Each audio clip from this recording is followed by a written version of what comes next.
CM Chandrababu కృషితో Vizag steel ప్లాంట్కు ఆర్థిక భరోసా లభించిందని తిరువూరు ఎమ్మెల్యే కొలికపూడి శ్రీనివాస్ తెలిపారు. ఉత్తరాంధ్రకే కాక యావత్ రాష్ట్రానికి మణిహారమైన విశాఖ ఉక్కు కర్మాగారానికి పునర్వైభవం ఎన్డీఏ ప్రభుత్వం అన్ని విధాలా సహకారం అందిస్తుందన్నారు. గతంలో జగన్ తనపై ఉన్న కేసు నుంచి విముక్తి కల్పించండి, కావాలంటే మా రాష్ట్రాన్ని తాకట్టు పెడతానని ఢిల్లీకి వెళ్లి చెప్పేవారని, కానీ ఇప్పుడు చంద్రబాబు ఢిల్లీ వెళ్తే చాలు గుడ్ న్యూస్తో వస్తున్నారని కొలికపూడి ప్రశంసించారు. గత కొద్ది రోజులుగా కేంద్ర ప్రభుత్వం విశాఖ ఉక్కుని నిలబెట్టడం కోసం, కాపాడటం కోసం ప్రకటించిన 11,440 కోట్ల రూపాయల ప్యాకేజీ గురించి రాష్ట్ర ప్రజలందరూ గత కొద్ది రోజులుగా మీడియాలో చదువుతున్నారు. మన రాష్ట్రంలో చాలా పరిశ్రమలు ఉన్నాయి. విశాఖ ఉక్కు ప్రాముఖ్యత ఏంటంటే, విశాఖ ఉక్కు ఆంధ్రుల హక్కు అనే నినాదంతో పోరాడి సాధించిన ఒక కేంద్ర ప్రభుత్వ రంగ సంస్థ. విశాఖ ఉక్కు ఒక ఆశ్రమగానే కాక ఉమ్మడి ఆంధ్రప్రదేశ్లోను, ఇప్పుడు విభజిత ఆంధ్రప్రదేశ్లోను, ముఖ్యంగా ప్రస్తుత ఆంధ్రప్రదేశ్లో అభివృద్ధికి, ఆత్మగౌరవానికి ఒక గుర్తుగా విశాఖ ఉక్కుని మనం చెప్పుకుంటాం. మరి ఇలాంటి ఇంత ప్రాధాన్యత ఉన్న విశాఖ ఉక్కు కర్మాగారం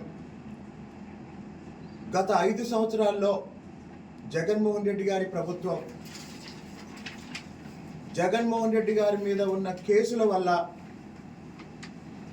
కేంద్ర ప్రభుత్వాన్ని జగన్మోహన్ రెడ్డి గారు విశాఖ ఉక్కు పరిరక్షణ కోసం గట్టిగా అడగలేని కారణంగా నష్టాల్లో కూరుకుపోయి ప్రమాదంలో ఉన్న సమయంలో మాజీ ముఖ్యమంత్రి జగన్మోహన్ రెడ్డి గారు విశాఖ ఉక్కుని ప్రైవేటు పరం చేయాలని ప్రయత్నం చేశారు. అలాగనే విశాఖ ఉక్కు కర్మాగారానికి రైతులు ఇచ్చిన కొన్ని వేల ఎకరాల భూముల్లో ఒక 7,000 ఎకరాల భూముల్ని అమ్మితే తప్పేంటి అని గత ప్రభుత్వం ప్రయత్నం చేసింది. విశాఖ ఉక్కు కార్మికులు చేస్తున్న పోరాటానికి సంఘీభావంగా చంద్రబాబు నాయుడు గారు ఢిల్లీ వెళ్ళి 16,000 కోట్లు కేటాయిస్తే విశాఖ ఉక్కుని పరిరక్షించుకోవచ్చు అని ప్రధానమంత్రి గారికి తెలియజేసిన తర్వాత తక్కువ రోజుల్లోనే, కొద్ది రోజుల్లోనే 11,440 కోట్ల రూపాయలతో కేంద్ర ప్రభుత్వం ప్యాకేజీ ప్రకటించింది.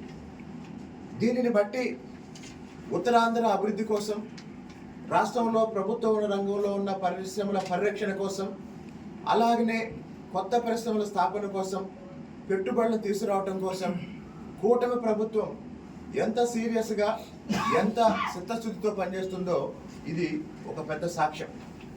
కాబట్టి విశాఖ ఉక్కుని ప్రైవేట్ పరం చేయాలన్న జగన్మోహన్ రెడ్డి కుట్రల్ని తిప్పికొట్టడం జరిగింది.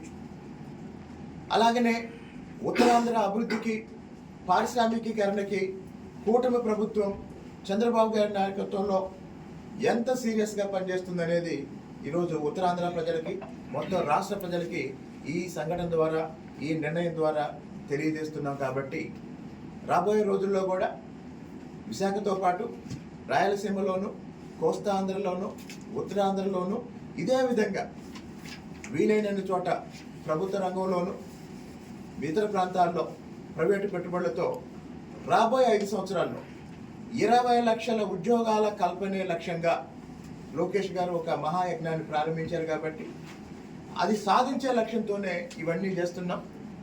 మరి రాష్ట్రం మొత్తం 5 ఏళ్లలో 20 లక్షల ఉద్యోగాలు సృష్టించే మహాయజ్ఞంలో భాగంగా 175 నియోజకవర్గాలు ఉన్న ఈ రాష్ట్రంలో తిరువూరు వాటాగా ఒక 11,500 ఉద్యోగాలు సృష్టించాలి.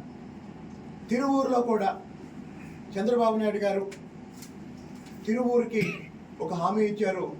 ఒక ఇండస్ట్రియల్ పార్కు ఏర్పాటు చేస్తాము, ప్రభుత్వ భూములు ఎక్కడున్నాయో తెలియజేయండి అని చెప్పినప్పుడు గౌరవ ఎంపీ కేసినేని చిన్ని గారి నాయకత్వంలో తిరువూరు పరిసరాల్లో ప్రభుత్వ భూముల వివరాలు సేకరించి ప్రభుత్వానికి సమాచారం ఇవ్వడం జరిగింది. రాబోయే రోజుల్లో తిరువూరులో కూడా ఒక ఇండస్ట్రియల్ పార్కు, ఒక లెదర్ పార్కు ఏర్పాటు చేయడానికి గౌరవ ఎంపీ గారు తీవ్రంగా కృషి చేస్తున్నారు. ఎంపీ గారి నాయకత్వంలో తిరువూరు ప్రజలు, తిరువూరు నాయకులు అందరూ కలిసి రాబోయే రోజుల్లో తిరువూరు ప్రాంతాన్ని కూడా పారిశ్రామికంగా అభివృద్ధి చేసుకునే పనులు చేస్తున్నాం.